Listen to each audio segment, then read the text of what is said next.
Bonjour à tous, bienvenue sur Cut It, la première émission qui met en lumière l'univers de la coiffure en France. Aujourd'hui, notre invité c'est M2 Barber. Comment ça va frérot? Ça va et toi, Millet? Super bien, ça fait plaisir de te voir, ça faisait longtemps. Grave. Donc pour ceux qui ne savent pas, je connais M2 depuis maintenant 5 ans Plus, à frérot. peu près. On a commencé l'école de coiffure, c'était en 2019. En 5 ans, ouais. 2019, là j'ai... 5-6 ans, ouais, 5-6 ans. 5-6 ans. Donc on a démarré la coiffure en même temps, Ouais, à peu quelques près. mois d'écart, ouais. Quelques mois d'écart. Donc aujourd'hui, il va vous raconter son histoire et on va aborder plein de thèmes hyper intéressants, notamment la greffe les implants capillaires que tu as fait. Ouais. Donc on va en parler avec vous. Pour tous ceux qui ont des questions et tout, je me pose les mêmes questions que vous, donc je vais poser directement Je suis là pour y répondre. les questions, aussi le fait que tu sois auto-entrepreneur. Ouais. Ça intéresse pas mal de monde, donc tu vas nous parler un peu de tout ça. Sans Ok. tabou, on va parler de chiffres, on va parler des avantages, des inconvénients. On va parler aussi du Barber Factory, de la Maracas, on va parler de toutes tes expériences, des meilleures et des moins bonnes. Ça fait marche. partie du parcours. Et ouais, il y en a des belles et il y en a des moins bonnes. On va tout raconter aujourd'hui, hein. Donc c'est qui, rapidement, M2 Barber pour les gens qui ne te connaissent pas? Alors M2, c'est moi. Pourquoi M2? Parce qu'en fait, dans mon nom et dans mon prénom, il y a 2 M. J'ai relié et j'ai fait M2 Barber. Alors moi, c'est Maxime, j'ai 24 ans. Ça fait 8 ans que je fais de la coiffure, que j'ai commencé. Ah, ça veut dire que tu as plus d'expérience que moi. J'ai commencé voilà, à quelques mois d'écart ou à 1 an d'écart. On a commencé en même temps, ouais. Ok, alors du coup on va commencer par le commencement, tes débuts dans la coiffure. Comment Ok. toi tu rentres dans ce milieu-là? Alors, comment j'ai commencé la coiffure, ça part d'une discussion entre mon père et son collègue de travail. Toutes les semaines, il avait une nouvelle coupe de cheveux. Et mon père se demandait combien ça lui coûtait d'aller chez le coiffeur toutes les semaines, en fait. Et il lui répond que non, c'est lui, il se coupe les cheveux tout seul. Et mon père, qui est beaucoup dans le challenge, dans la compétition, il se dit, bah, moi aussi, j'ai envie de me couper tout seul. Pourquoi moi, j'y arriverai pas et lui, il y arrive? Et du coup, de là, il s'entraîne sur moi et mon grand frère. Le cobaye. Le cobaye, voilà, il nous a charcuté plus d'une fois. Ah, je me doute. C'était de la torture. J'en pleurais carrément. Et de là, il progresse un peu, etc. Jusqu'à ce que vienne mon frère. Tous les 2 semaines, il voulait sa coupe par mon père. Mon père, il en avait marre. Il lui a dit, bah écoute, coupe-toi les cheveux tout seul. Du coup, mon frère a commencé à se couper les cheveux tout seul aussi. Il a commencé à couper ses potes, etc. Et il a commencé à devenir coiffeur. Il a fait des études de coiffure. Il s'est lancé dans ça. Donc, de mon père, c'est mon frère qui me coupait les cheveux ensuite. Ok. Mais lui pour le coup c'était plus un amateur, c'est devenu un vrai Il est coiffeur. devenu un professionnel, ouais, il s'est lancé dans le métier. CAP, BP et tout. Et moi, ça m'intéressait pas quand je le voyais couper. Et en fait, quand il a commencé à aller coiffer sur Paris, dans ma ville, dans le 77, il n'y avait plus de coiffeur du coup. Et tous ses clients, bah, il y en a un parmi tous ses clients, il m'a demandé, ton frère, il est coiffeur, c'est sûr, tu sais couper? Je lui ai dit, non, je sais pas couper. Il m'a dit, vas-y, viens, t'inquiète, c'est pas grave. Si tu me rates, j'y suis allé. Et moi, je suis très minutieux quand je fais quelque chose. Je m'applique beaucoup. Et la coupe n'était pas ratée, elle n'était pas réussie non plus, mais c'était gratuit, c'était pour rendre service. Et lui, il a aimé. 1 semaine après, je l'ai recoupé, 2 semaines après. Là que tout a commencé. C'est de là que tout a commencé. Donc en fait, ça part d'une discussion entre mon père et son collègue. Donc comme quoi la vie fait parfois bien les choses. Ouais, c'est clair. Ça part d'un truc tout pourri en vrai. Et... Ça part d'une discussion. La vie, en fait, c'est fait de plein de détails. Et aujourd'hui, bah, je suis fier que... Je suis content que mon père ait eu cette discussion avec son collègue. Parce que Ça a m'a changé amené ta vie. jusqu'ici, ça a changé ma vie, alors que de base, j'avais... À l'école c'était pas trop pour toi? L'école, c'était pas pour moi, mais la coiffure, voilà, ça Ça t'attirait pas plus que ça? m'attirait pas, en vrai. Et qu'est-ce que tu faisais du coup avant toi, avant la coiffure? Parce que tu m'as dit que voilà, tu avais eu un parcours scolaire. Bon, tu as commencé la coiffure tôt de toute façon, mais ton parcours scolaire, voilà, il s'est arrêté au bac, si je dis pas de bêtises. C'est ça, ouais. Et direct après, tu te dis, bon, en vrai de vrai, je kiffe la coiffure. Je fais un CAP, let's go.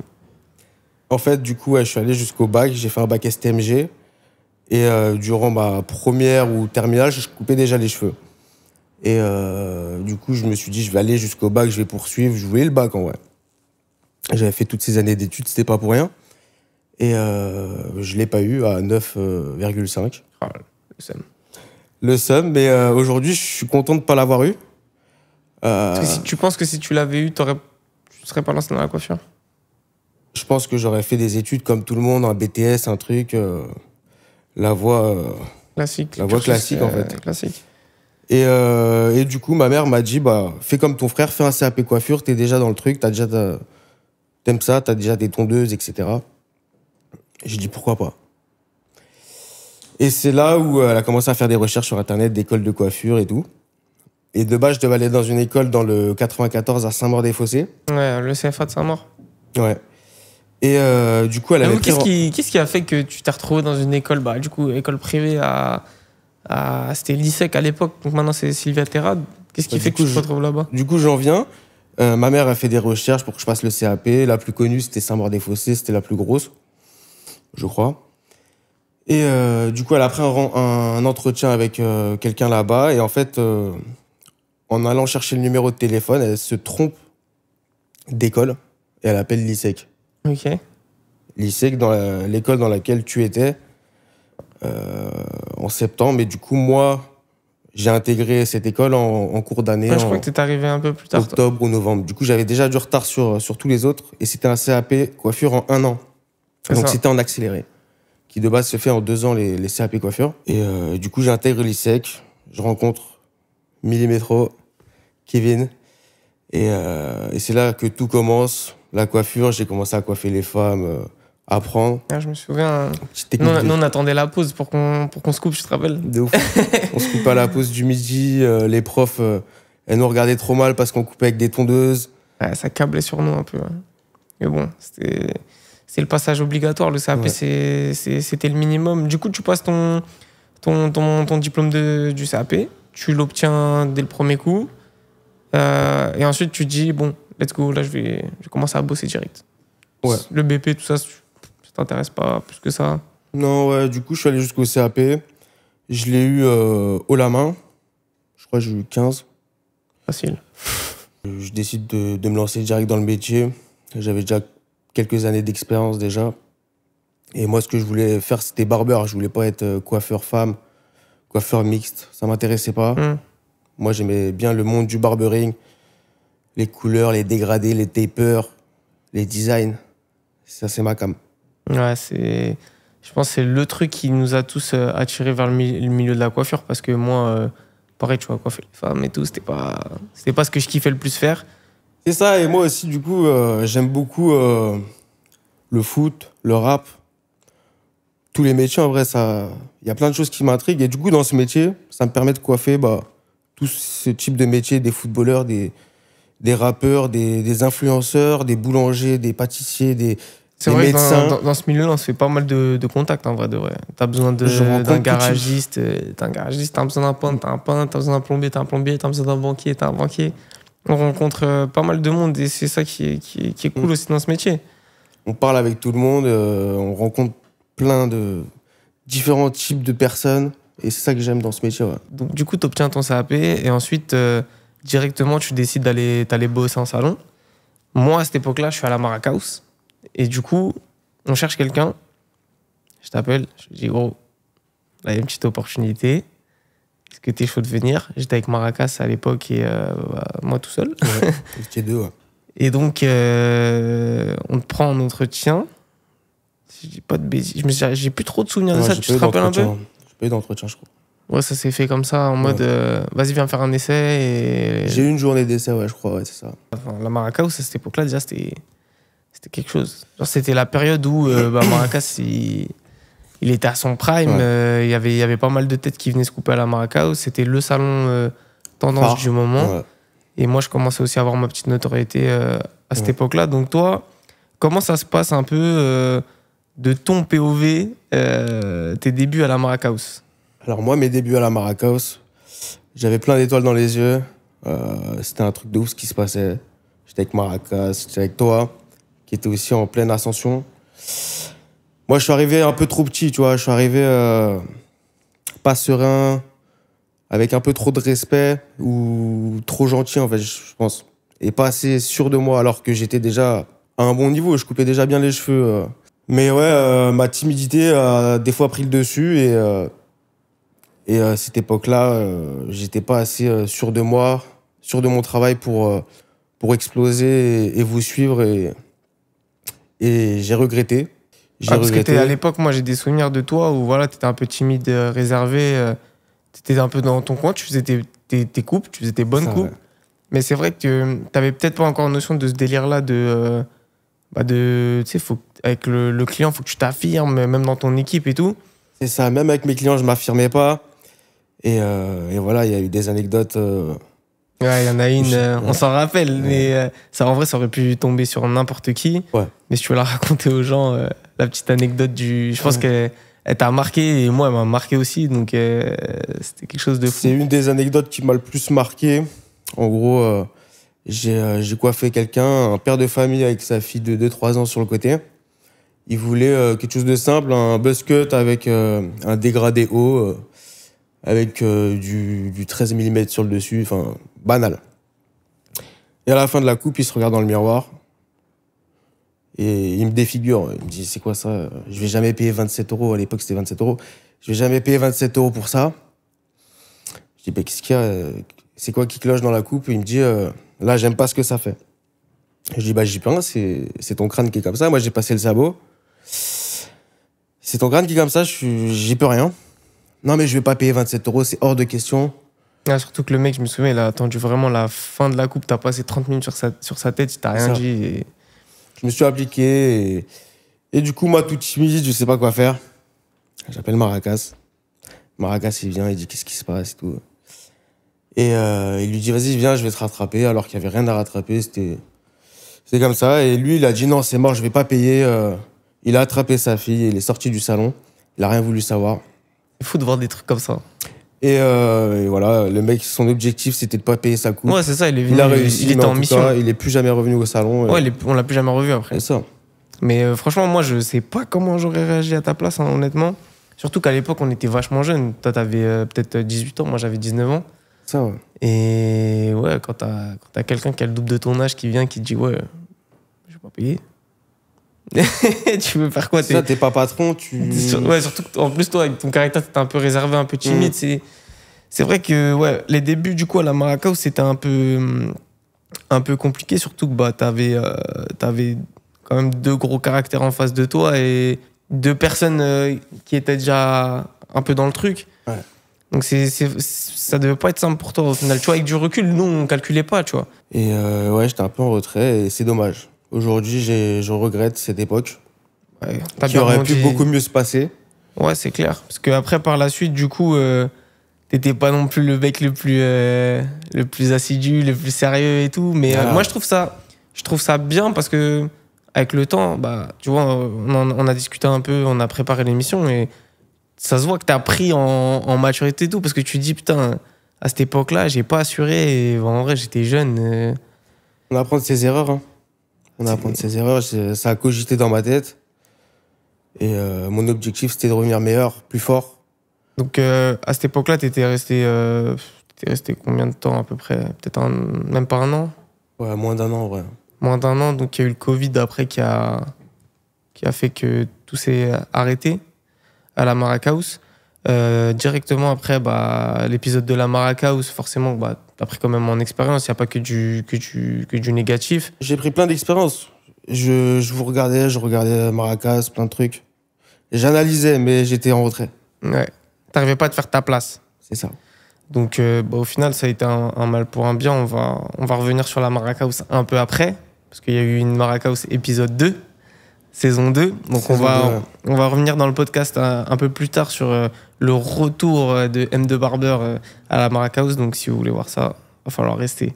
Je quitte la Maracaus, donc Covid.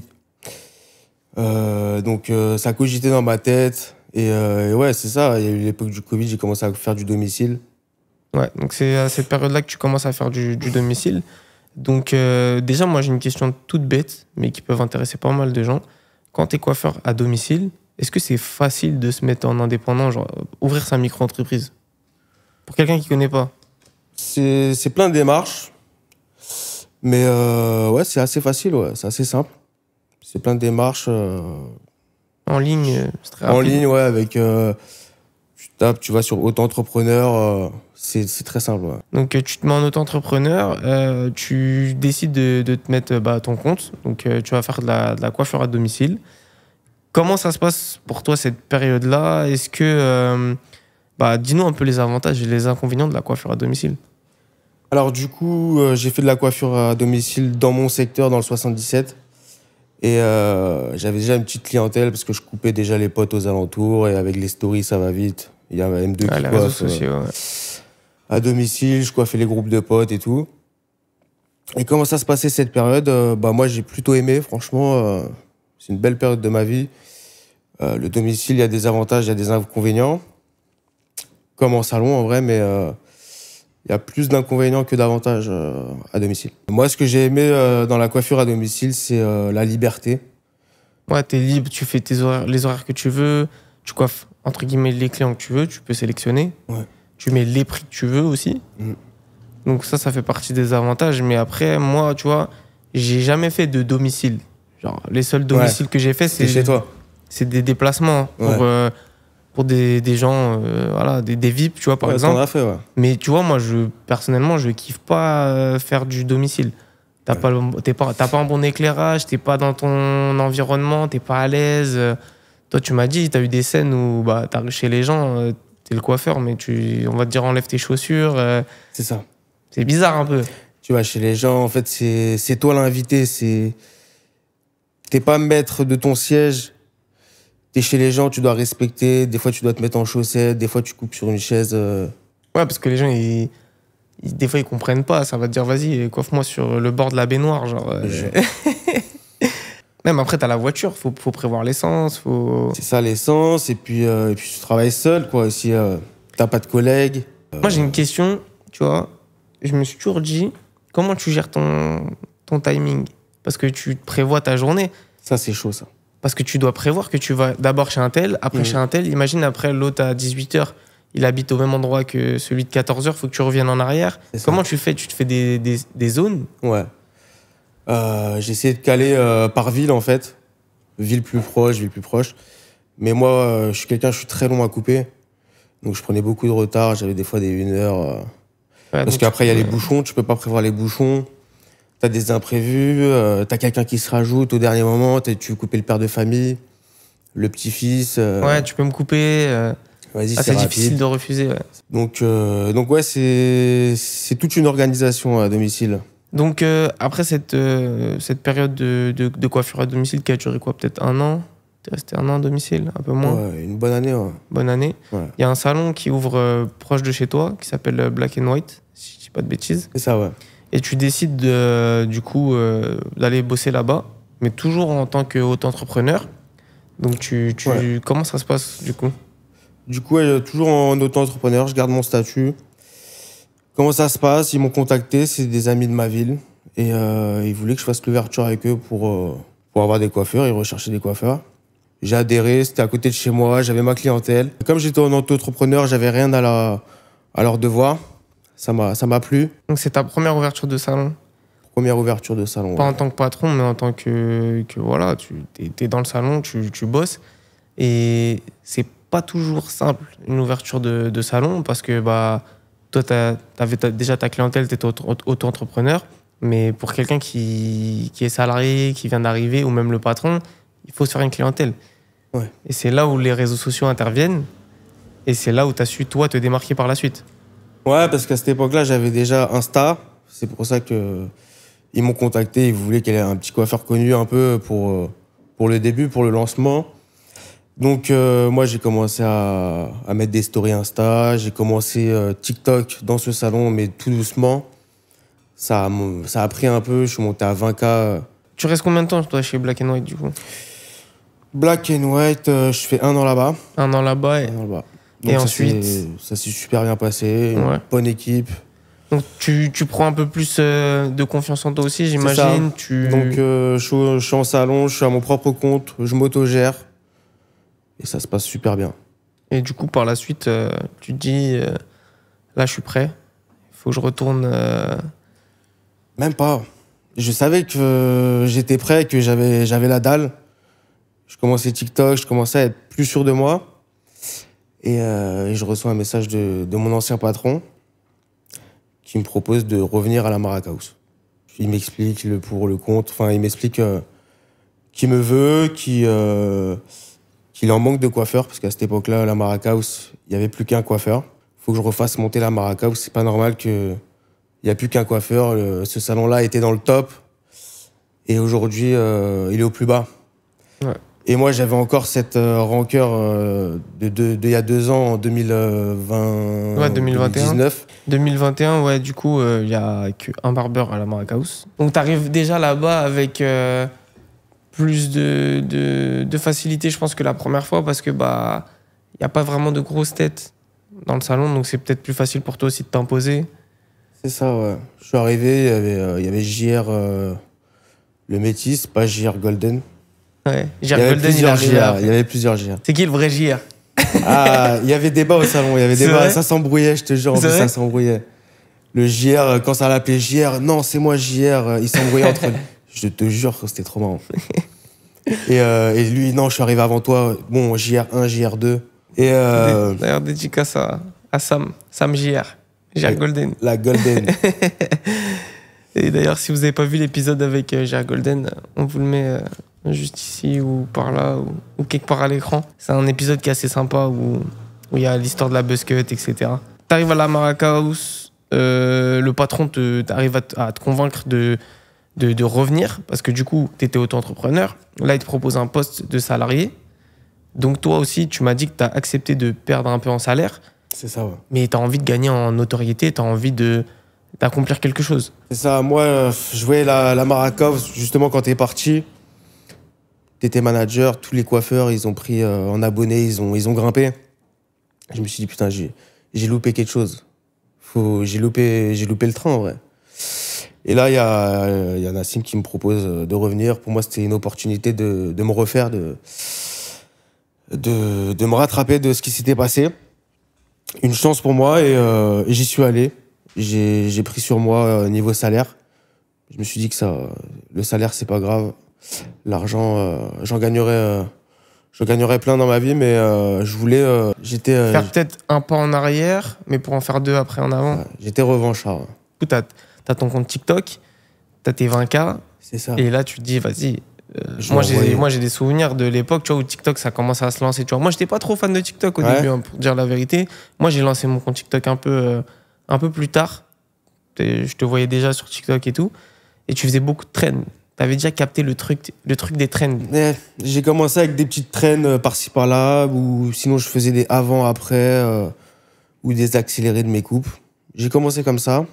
Et puis, Et puis, boum, ça a pris de l'ampleur. pas boum direct. C'est au bout d'1 an d'acharnement. Boum. Du jour au lendemain, comme tu dis, boum. Donc, c'est surtout la trend du diagnostic C'est ça. qui a bien pété. Ça m'est tombé dessus en vrai. Et je me suis inspiré de Grano. Dédicace à lui, Grano Barber. Dédicace à Grano. J'ai pris le concept de Grano, voilà. Je me suis inspiré de lui. J'ai pas honte de le dire. Faut s'inspirer des meilleurs pour réussir. Donc je me suis inspiré de lui. J'ai fait une vidéo. La vidéo, elle a cartonné 1 million de vues en 24 heures. Et je me suis dit, putain, c'est un truc de ouf. On va refaire pareil. Le lendemain, j'ai refait une vidéo. 500 000 vues. Et là, tu te dis, je tiens un truc là. Je dis, je tiens un truc. Et en fait, ce que j'aimais dans ce concept, c'est que les gens, ils donnaient leur avis en commentaire. Ils voyaient l'évolution de la coupe. Donc au début, je suis là, ça dit quoi mon gars, tu veux faire quoi comme coupe? Donc ils voient avant, ils voient un peu sa tête avant, sa voix, son prénom. Ils se familiarisent avec lui. Et en fait, à la fin de la coupe, c'est quelqu'un d'autre. C'est quelqu'un d'autre. Et j'ai carrément une anecdote où je coupe un client, il s'appelle Morgan. Mais ça, c'était il y a pas longtemps. Ouais. Il a des traits de fille un peu, il avait Ok. les cheveux longs jusqu'à là. Ok. Je dis, ça va ou quoi, Morgan, tu veux faire quoi comme coupe, etc. Je veux faire un blowout taper, mais tu sais, c'est un petit jeune, il avait une voix de... Oui, de petit. Une voix de petit, une voix de jeune, en vrai. Et à la fin, blowout taper et tout, merci, vas-y, Morgan, à la prochaine. Et en commentaire, on dirait une fille, on dirait ci, on dirait ça, ah, t'as géré la coupe. Et en fait, ils donnent leur avis et c'est ça, ça fait interagir les gens en commentaire, en fait. Ouais, ça suscite de l'interaction. Du coup, forcément, tu montes un peu dans l'algorithme et tes vidéos marchent de plus en plus. Du coup, ensuite, il y a JR aussi qui a commencé à faire le concept. Moi, j'ai une question. Qui a commencé en premier à la Maracas? C'est JR ou c'est toi? C'est moi. Ok. C'est moi. Je crois que JR nous avait dit que c'était toi aussi. J'ai commencé avec 20K et lui, il a vu que ça commençait à apprendre et il s'est acharné aussi. Lui, il en sortait même 1 ou 2 par jour, des fois. Ouais, ça marchait pas au début pour lui. Il avait 2000 abonnés, moi j'en avais 20 000. Et du jour au lendemain, il a vu l'ascension que j'ai pris. Il s'est dit, je vais faire pareil, je vais suivre le train, je vais surfer sur la vague aussi. Il a surfé. Et en 3 mois, il m'a rattrapé. Et il m'a largué, en vrai. Il m'a largué. Et bien joué à lui. Il t'a mis une petite pilule, là.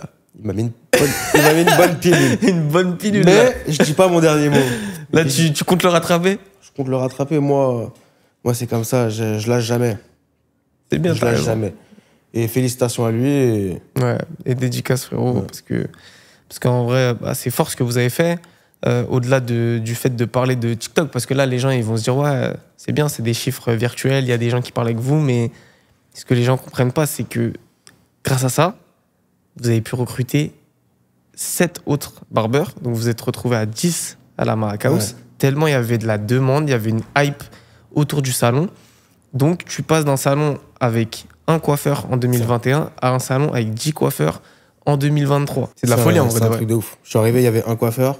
Ça doit faire des travaux d'aménagement pour mettre des sièges en plus et tout. Ça veut dire que la hype, t'as 2. C'est très rare d'avoir un salon où il y a 2 coiffeurs qui sont au top, entre guillemets, sur les réseaux. Ouais. Et du coup, vous avez créé une tendance et vous aviez, je crois, tous les petits de Paris chez vous.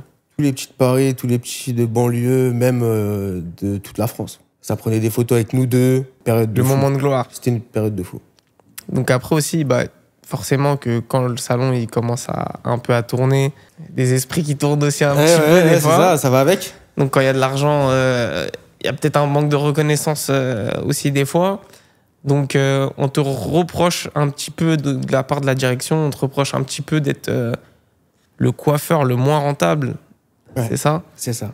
Donc comment t'expliques ça? Alors j'étais le plus ancien. J'étais le plus ancien et en fait, comment j'explique ça, que j'étais le coiffeur le moins rentable? Déjà, j'étais le coiffeur qui faisait le moins d'heures. Donc, c'est normal que je sois le moins rentable. Je coupais moins rapidement que les autres collègues qui, eux, coupaient assez rapidement. Et moi, des fois, je prenais du temps pour faire une vidéo, pour faire ma story à la fin. Sur un client, tu pouvais mettre, par exemple, une coupe. Au lieu de mettre 30 minutes, t'allais mettre des fois 1 heure parce que tu faisais ta vidéo, machin. Ça peut m'arriver, même quand je fais pas de vidéo, des fois je peux passer 1 heure sur une coupe et j'ai pas honte de le dire, c'est pas une honte. Après, est-ce que d'un point de vue, parce que moi maintenant je suis patron, tu vois, donc je peux comprendre que en vrai, en tant que salarié, toi t'étais en contrat, donc tu gagnais la même chose que tu fasses plus ou moins. Ouais. Donc forcément, peut-être le patron il se dit, attends, là il met un peu de temps, si tout le monde fait ça, c'est pas rentable. Sauf que derrière, il y avait aussi ce truc-là de minimum de reconnaissance. T'as fait entre guillemets, répéter le salon. Et grâce à toi, il gagnait de l'argent indirectement. Enfin, on se comprend, tu vois. C'est ça. T'étais un panneau publicitaire et ça a une valeur aussi. Il était content que je fasse des TikTok, il était content que je ramène du monde, mais derrière, il manque de reconnaissance. Donc, il me donnait pas ce que je lui demandais. Et du coup, mon passage à la Maracas, ça a pris fin. J'ai eu une meilleure offre ailleurs. Au Barber Factory. Au Barber Factory. Avec Mika. Donc, dédicace à Mika. Et d'ailleurs, Mika m'a demandé de te poser une petite question. Ok. Il m'a dit que tu avais fait un tatouage. Évidemment, je le montre pas. Ah, bâtard. Je sais pas, il m'a dit que t'as fait un tatouage. Non. En gros, c'est quoi aujourd'hui? Il y a une meuf, elle a reçu un colis au salon et c'est une meuf de l'immeuble. Et elle nous a dit, tiens, je vous passe un petit truc de notre colis. Et bref, c'était des tatouages. Tatouage éphémère? Tatouage éphémère, ouais. Okay. Et du coup, il en a collé un à Mesut sur la tête ici. Ok. Qui a difficilement parti. Ah, putain. Et là, du coup, je lui dis, vas-y, j'en fais un, t'en fais un. Et je lui dis, mais pas sur la tête, sors, j'ai une interview de ça. Et du coup, j'ai fait là. Ah, en vert en plus. Écrit quoi? Cacahuète. Mika, Mika, c'est une galère. il a 40 ans, c'est une galère. Oh, c'est le pire des gosses. Ah ouais? Mais on rigole bien, franchement. De toute façon, Mika, bientôt, il sera là avec nous, j'espère. Et il faudra faire 5 épisodes avec lui, je pense, parce qu'il a tellement d'histoires à raconter. Mais ouais, du coup, pas mal le petit tatouage cacahuète. On prendra une photo à la fin, on mettra pour les gens. Il y a un flow, il y a un truc. Il y a un petit truc, ouais. Tu démarres ton aventure en indépendant, du coup, tu repasses en indépendant au Barber Factory. En fait, mon statut d'auto-entrepreneur, je ne l'ai jamais fermé. Ouais. Donc, que tu déclares 0 5 000 ou 0, tu peux. Et du coup, bah, j'ai repris. Si je dis pas de bêtises, ça se ferme automatiquement après 3 ans, je crois. Si tu déclares rien pendant 3 ans, ça se ferme. Petite info. Et du coup, bah, ouais, je reçois un message de Mika qui est intéressé pour que je vienne au Barber Factory. Qui, pour moi, Mika est une légende en France. Qui m'a inspiré quand j'ai débuté sur Instagram. C'était un des premiers à être barbeur sur les réseaux avec de l'influence. Qui coupait des footballeurs, des rappeurs. Je pense que toute notre génération, toi t'es 2000, moi 99, c'était l'inspiration, la première inspiration. Ouais. Donc merci Mika pour merci ce que t'as fait. Et du coup, ouais, pour toi c'est un honneur du coup de... Ouais, c'est incroyable. Mais d'ailleurs Mika, oublie pas que tu m'as recalé, tu m'as pas pris en CAP. Petite anecdote. Mais j'en parlerai avec lui quand il sera là. J'ai encore les messages. Mais ouais, je pense qu'il aurait bien aimé que tu viennes. Hein. Non, mais c'était à l'époque. C'était un ami, tu vois. On avait un ami en commun, enfin une connaissance. Et moi, j'étais personne, je coiffais dans mon garage. Ça lui a dit. C'est là où t'as été à la Maraca ou juste après, quoi? Non, j'ai fait encore. J'avais été à la Chaperie après, je crois. Mais en fait, je cherchais un salon en stage les lundis ou je sais plus. Et notre connaissance, il lui avait demandé. Et il avait dit non, j'ai pas besoin. Carrément, on était à l'école, à lycée, je m'en souviens. On était dans les casiers. Tu me dis M2, viens voir, wesh. Regarde, j'ai reçu un message de qui? De Mika ou de Maracas. Il veut que je vienne bosser chez lui. On était comme des ouf. On était comme des ouf. C'était des superstars au début. Ouais, de fou. Franchement, ouais, c'était de la folie cette époque. Mais ça me manque un peu cette époque, tu vois. Je voyais des gens, pour moi, c'était des stars. Diablo, je le voyais comme une star, tu vois. Ah, il y avait Diablo, Maracas, il y avait Cayulas, il y avait plein de gens. Artistes aussi. Ah, à cette époque-là, un peu moins. Ah, il était déjà là, je m'en souviens qu'il était déjà là. Et plus, moi, je regardais beaucoup aussi les Américains, les Harrod, Tyler Cuts, etc. Toujours, je la regarde. En tant qu'entrepreneur, avec ta notoriété actuelle, forcément, tu vas t'aligner au prix des plus grands. Donc, tu décides de mettre la coupe à 30 €. Ouais. Coupe plus barbe, 50 €. Est-ce que tu as peur un peu de ça ou tu te dis, à l'aise, je vais remplir mon planning? Aujourd'hui, j'ai pas peur de mettre ma coupe à 30 €. Pour moi, une coupe avec moi, c'est 30 €. Avant, j'avais peur de monter mes prix. Rappelle-toi, j'étais à 15 €. Tu me disais, passe à 20, t'inquiète. Ouais, de ouf. Je coupe trop bien. Aujourd'hui, je suis sûr de mon travail. Je sais que ma coupe, elle coûte 30 €. Et coupe barbe, 50.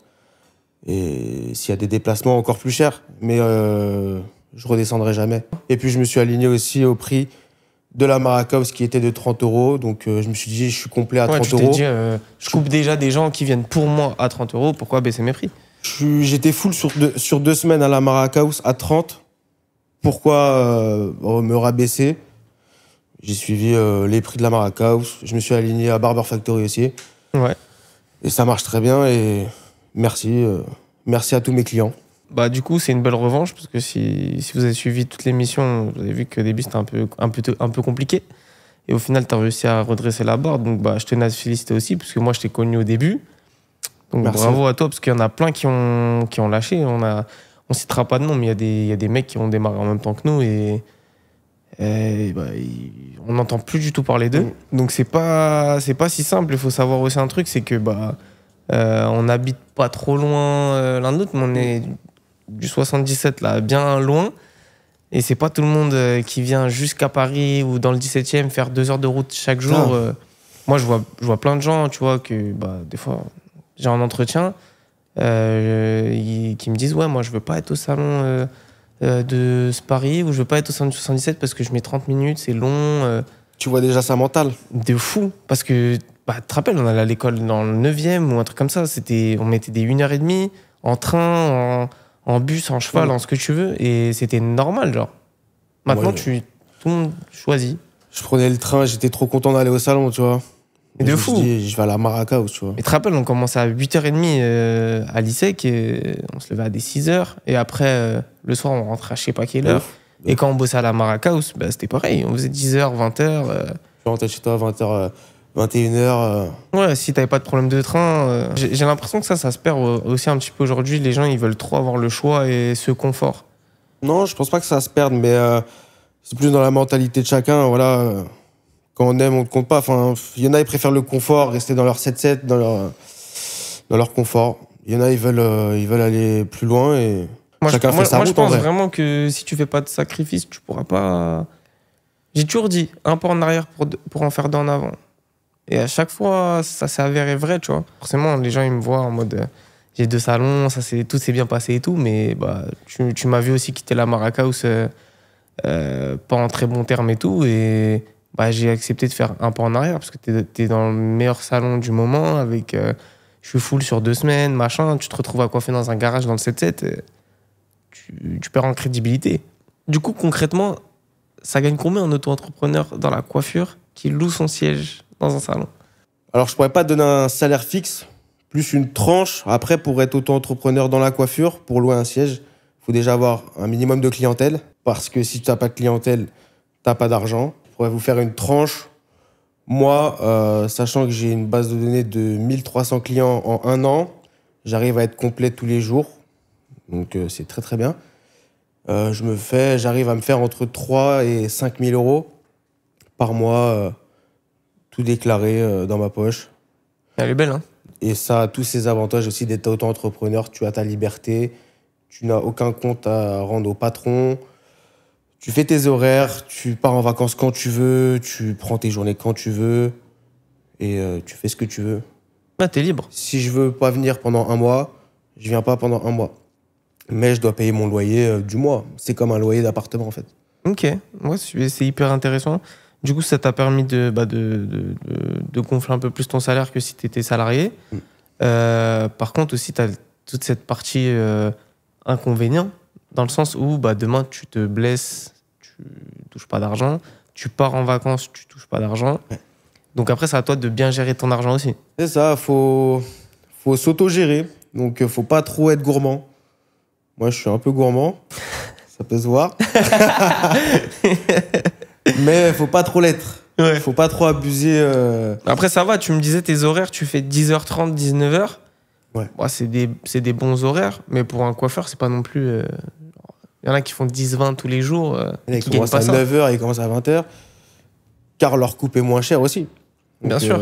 Après, c'est pas donné à tout le monde d'arriver au stade de pouvoir te mettre auto-entrepreneur à 30 € la coupe et d'être complet tout le temps. C'est un travail de 8 ans. De 8 ans. Un peu de chance, il y a un facteur chance, il y a un facteur travail. Quand tu es auto-entrepreneur, en France, il y a un truc qui est assez compliqué, c'est que quand tu veux prendre un appartement, que ça soit en achat ou location, t'es moins bien perçu que quelqu'un qui a un CDI et qui gagne 2000 € par exemple. Donc c'est quand même fou. Toi, tu m'as dit que tu t'es pris des refus pour des appartements. Je me suis pris plein de refus. En fait, j'étais chez ma mère dans le 77.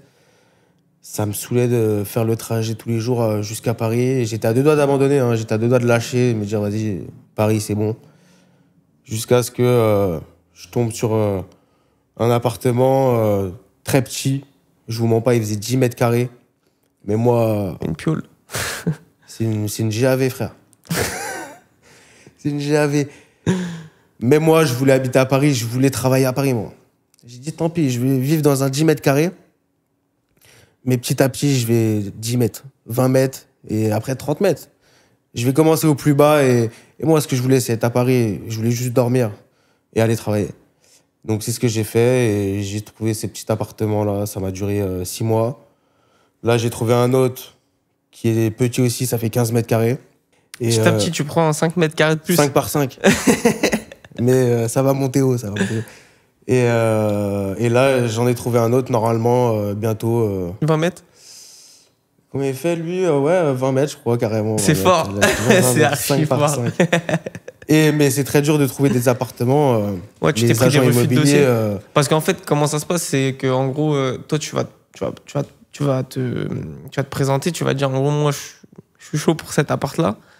Tu vas faire une offre, où tu vas dire, c'est bon pour moi. Sauf que eux, ils vont avoir une pile de dossiers avec 10-15 personnes et auto-entrepreneur, ça passe pas très bien en France. T'es mal Ce qui vu, est- ouais. C'est dingue, hein, mais C'est ça, c'est dingue, c'est ouais. fou. C'est fou. Ouais, parce qu'au final, t'es auto-entrepreneur, tu gagnes bien ta vie. Mm. Ils te disent oui, mais tout peut s'arrêter demain. Mais demain, t'es salarié, tu gagnes 2000 euros par mois ou 10 000. Mm. Tout peut s'arrêter aussi. Tu peux arrêter de travailler et de ne pas retrouver un taf ou ne pas avoir la même opportunité avec le même salaire, etc. Pour faire un crédit aussi, Ouais, c'est très compliqué. il faut au moins 2 ans d'expérience en auto-entrepreneur avec des fiches de paye, avec tout ça, pour prouver que tu gagnes vraiment bien cet argent. Ouais, c'est fou. Hein. Faut vraiment prouver. Ouais, j'ai un peu le même problème. Là. Donc, pourtant, je suis pas auto-entrepreneur, mais même en société, c'est pas simple. Réfléchissez bien avant de vous lancer parce que vous pourrez pas tout faire d'un coup. Va falloir être patient. Il y avait un petit sujet sur lequel je voulais revenir avec toi. C'était là, j'ai vu récemment sur tes TikTok que tu étais parti en Turquie C'est ça, ouais, faire exact. une greffe, donc implant capillaire. Est-ce que tu peux nous raconter un peu du coup cette expérience? Ouais, avec plaisir. Hein. Alors là, ça fait 3 mois que j'ai fait ma greffe. Ok. Ça commence à repousser petit à petit, doucement mais sûrement. Donc là, les cheveux ont commencé à tomber, ils sont en phase de repousse. Comme vous pouvez le voir, c'est un peu clairsemé encore. Ça va venir, faut pas être pressé. Le résultat final est dans 1 an, enfin ça dure 1 an. Je vais avoir des beaux petits résultats dans 2-3 mois, 6 mois, mais le résultat vraiment final avec un beau résultat sera au bout d'1 an. Et je suis allé faire ça en Turquie, à Istanbul, chez la clinique Elite Air, donc la plus grande clinique au monde, qui est vraiment très propre, très classe. Franchement, ils t'accueillent comme un roi là-bas. Ouais. Et ça s'est super bien passé. Ils m'ont pris 4600 greffons Ok. en tout, donc c'est beaucoup. C'est pas mal, hein. C'est beaucoup, sachant que j'avais une bonne calvitie, mais pas... Pas de là. J'avais pas le chaussé au moine ici, tu vois. Ouais. J'avais juste les golfs devant. Ils m'ont pris 4600. J'étais un peu Surpris. surpris, ouais. Moi, je pense qu'ils ont voulu que le résultat il soit. Pense. Pour que sur les réseaux, après, tu puisses diffuser du bon. Ils savent que j'étais coiffeur, que j'allais faire la promotion de leur clinique. Ils voulaient pas se louper, donc j'espère qu'ils se sont pas loupés. Non, franchement, de ce que j'ai vu là, ça a l'air d'être pas mal. Hein. Ils m'ont pas fait une ligne droite. Donc, du coup, pour toi qui as fait des implants capillaires, moi, j'avais une petite question. Est-ce que tu peux choisir ta hairline, genre est-ce que tu peux dire au médecin, moi, je veux des contours arrondis, je veux des contours carrés. Imagine, tu vois, moi, j'ai un front, il est balèze. Je veux baisser ma hairline. Tu peux ou pas? Toi, tu pourras pas. En Ouais. gros, on peut pas choisir sa airline. On peut demander, mais on peut pas choisir, dire au médecin, fais-moi cette ligne. Parce qu'en fait, sur le front, on a des muscles où tu ne peux pas greffer. Donc, quand tu lèves le sourcil comme ça, il y a des muscles ici. Ok, donc ça prendra pas, en tous les cas. Ça va pas prendre, le cheveu il va pas tenir. Et moi, ils m'ont dit que je pouvais pas le faire. Je leur ai Ok. demandé de me faire un peu plus droit. Ils m'ont dit que je pouvais pas, avec mon implantation, avec mon front, et que je pouvais pas. Et puis, avec du recul, je Bah, suis ça fait naturel, c'est bien comme ça ça. fait naturel, en fait. Quand j'étais petit, j'avais pas la airline droite. Je pense que si j'avais la airline droite, là, actuellement, je pense que ça m'irait pas forcément, en fait. Ouais. Là, ça fait naturel et les gens dans la rue me regardent, enfin, ils me disent pas, ah, t'as fait une greffe, ça Ouais, de choque fou. personne. Là. Après, j'ai l'avantage d'être blond aussi, ça se voit un peu moins que sur les bruns. On verra dans 6 mois, hein. 6 mois, 1 an. On verra ça, ouais. J'ai hâte. Donc du coup, moi aussi j'avais pas mal de petites questions par rapport à ça parce que tu vois, en tant que Français et tout, bah c'est un peu mal vu d'aller faire des implants en Turquie. On dirait que ça fait un peu crade alors que toi tu me dis c'est 5 étoiles. 5 étoiles. Genre c'est clean, ils viennent te chercher à l'aéroport, ils t'emmènent, Ouais. t'as un traducteur, t'as... C'est 5 étoiles, hôtel 5 étoiles, clinique 5 étoiles, d'une propreté. Et vraiment, je vous conseille, les yeux fermés, j'y retourne. Et les yeux fermés, je vous la conseille, en fait, cette clinique. Vraiment, des médecins qui s'occupent de toi, une traductrice, comme t'as dit, qui s'occupe de toi, parce que moi, je parle pas un mot anglais ni turc. Donc, une traductrice française qui te rassure, qui te dit que si j'ai des questions, je lui pose. Et franchement, le top. Pour quelqu'un qui veut faire là des implants capillaires, ça coûte combien à peu près? Est-ce que tu as une fourchette à donner, genre, pour aller en Turquie, revenir, implant, genre vraiment un package tout compris? Alors en Turquie, il faut savoir que c'est un peu moins cher qu'en France. En France, c'est, je dirais, 2 fois le prix de la Turquie. Donc moi, je pense que moi, il m'avait prédit 3 000 euros. En France, j'en aurais eu pour 6 000 au moins, je pense. Ouais, c'est le double à peu près. C'est à peu près le double, ouais. Est-ce que tu penses que le travail est moins bien fait ou pas forcément? Le travail n'est pas mieux fait, en tout cas. J'ai connu des clients qui ont fait en France. Ça s'est super mal passé. Comme d'autres, ça s'est bien passé. En fait, il faut vraiment bien choisir sa clinique. Là, je sais pas si tu as vu, il y a pas longtemps, il y a eu quelqu'un Ouais, qui s'est suicidé. qui s'est suicidé à cause de sa greffe, justement en Turquie. Sa barbe était très mal faite. J'ai pas vu les photos, moi, mais c'était tout droit ou... Le poil, il poussait perpendiculaire à la peau. C'était pas beau. Lui, il le vivait mal. Il a mis fin à ses jours et en fait, il a mal choisi sa clinique. Ouais. Il a dû aller au moins cher, en fait. Il a dû aller au moins cher en Turquie. Ouais, il a dû ils ont prendre des une clinique techniques, les premières techniques, quoi. C'est eux les boss en Turquie, normalement, mais il a dû prendre la clinique la moins chère et j'avais un a priori sur ça. Peut-être que tu complexais de te dire que tu allais faire une greffe et au final, bah, tu complexes aussi si tu as une calvitie, tu vois. Là, donc moi, je pense qu'il n'y a pas de complexe à avoir. Hein. Quand tu commences à avoir une calvitie, tu fais des implants. Voilà, regarde le résultat, c'est clean, ça se voit même pas. Et après, tu reprends confiance en toi, t'es bien. Comme tu dis, quand j'étais avec ma calvitie, je complexais tous les jours. Dès qu'il y avait un coup de vent, oh, putain, on va avoir ma calvitie. Je me recoiffais au quotidien et j'avais peur, j'avais une appréhension. Et aujourd'hui, je recommande vivement, si tu as une petite calvitie comme moi, comme j'avais, d'en faire une. Après, si tu as une... Ouais, si c'est trop, de toute façon, là-bas, ils te le disent, c'est mort. Si tu as une calvitie totale, laisse tomber. Parce que c'est quoi? C'est 6000 greffons maximum que tu peux faire? Ouais, ils peuvent t'implanter 6000 greffons à partir de la zone donneuse. Donc la zone donneuse, c'est à l'arrière. Après, des fois, ils peuvent aller chercher des poils de barbe. Mais ça, je conseille pas parce que le poil de barbe n'a rien à voir avec le cheveu. C'est pas le même. C'est pas la même densité. D'ailleurs, monsieur, tu m'as dit que tu avais raté ton vol. Donc, raconte-nous un peu. Du coup, tu avais un partenariat de base avec une autre clinique. Ouais. Et tu as réussi à rater ton vol. Et du coup, bah, après, ils t'ont pas reconduit le partenariat. Tu es parti sur une autre. Ouais, de base, j'avais un partenariat prévu dans une autre clinique en Turquie. Un peu moins intéressant pour moi. Et j'ai loupé mon vol. Et en fait, dans le bus avant d'y aller, dans le train avant d'y aller, je stressais beaucoup. Et j'allais prendre l'avion pour aller en Turquie, tu vois, faire une greffe. Genre, quand je reviens en France, j'avais des cheveux. J'avais des cheveux. Donc je stressais beaucoup. Et dans la file d'attente, il y avait un mec, il avait une greffe hyper mal faite. Bref, je stressais. Avant d'arriver à l'embarquement, et je perds mon ticket, mon boarding pass. Mais tu l'avais pas sur ton téléphone? Il était dans ma poche. Ah, tu l'as perdu, il était dans ta poche? Ouais. Il était dans ma sacoche. Okay. Ma sacoche était ouverte. Et j'avais pas le boarding pass sur mon téléphone parce que la veille, le site buguait. Enfin bref. Et j'arrive devant l'embarquement. Bonjour, j'ai perdu mon ticket. Non, c'est pas possible. Allez le refaire en bas. Ouais, mais le vol, il est dans 20 minutes.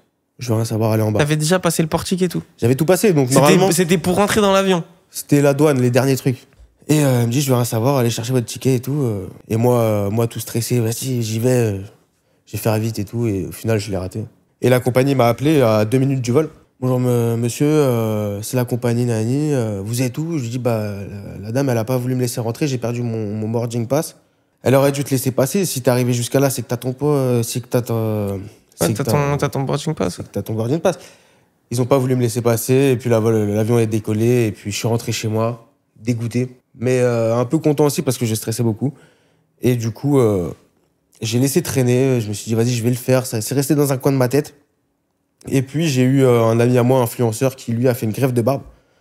Ça s'est super bien passé. Le résultat est incroyable. J'ai parlé avec lui. Il m'a beaucoup conseillé cette clinique. Et du coup, j'ai réussi à négocier un partenariat avec celle-ci. Ouais. Et qui était beaucoup plus alléchant en plus pour moi. J'y gagnais beaucoup plus, c'était totalement gratuit. Et voilà, donc j'y suis allé, je me suis renseigné avant d'y aller, bien sûr. Je suis content d'avoir loupé mon vol. J'ai l'impression que toi, à chaque fois, il t'arrive une galère et derrière, il se passe un truc bien. Je suis très chanceux dans la vie, j'ai pas mal de chance. Mais la chance, elle se provoque après, mais là, c'est le hasard en vrai. Un peu de hasard, mais qui fait bien les choses. Mm. Et bah écoute, merci pour cette émission. Avec plaisir, merci à toi de m'avoir invité. C'était incroyable et j'espère que vous avez kiffé ce petit épisode de Cut It. C'était le 6e épisode de Cut It. Donc merci à M2 Barber, ça m'a fait plaisir de te revoir, ça faisait longtemps. Et voilà, on a démarré en même temps, chacun fait sa route et on se retrouve. C'est incroyable, franchement, je suis fier de nous frérot et très fier de nous aussi. J'espère qu'on va encore aller hyper loin et qu'on se retrouvera encore dans 5-10 ans à parler autour d'un verre et à Punta Cana comme ça, gros. Et à se rappeler les souvenirs. C'est pas le but. Mais en tout cas, ouais, non, ça fait plaisir et je te souhaite que de la réussite. Et on vous met les réseaux sociaux de M2 Barber juste là à l'écran. N'hésitez pas à aller le follow, il y a du bon contenu, que ce soit sur TikTok, Insta et abonnez-vous les gars, et si vous avez besoin, si vous avez des questions concernant la greffe de cheveux, n'hésitez pas. Envoyez-moi un message, je vous répondrai et je vous conseillerai. Et n'hésitez pas, si vous passez par moi, en plus, vous avez un petit code promo. Donc, on va le mettre même ici carrément, on va faire croquer tout le monde. On fait croquer. On fait croquer tout le monde. Vas-y, mets le code promo à l'écran. Merci d'avoir visionné cet épisode de Cut It. C'est disponible sur toutes les plateformes de streaming audio, Apple Podcast, Spotify, Deezer, Apple Music, tout ça. Vous pouvez nous écouter même dans votre voiture ou partout sans nous voir. Et si vous kiffez le concept et que vous voulez nous donner un peu de force, n'hésitez pas à commenter la vidéo. Pour l'algorithme, ça fait du bien. Likez, partagez et mettez dans les commentaires qui vous aimeriez voir dans cette émission. Je le contacterai, je ferai en sorte qu'il soit là, en face de moi, à la place de M2. Et je vous dis merci à tous. À la prochaine. C'était Cut It. Ciao.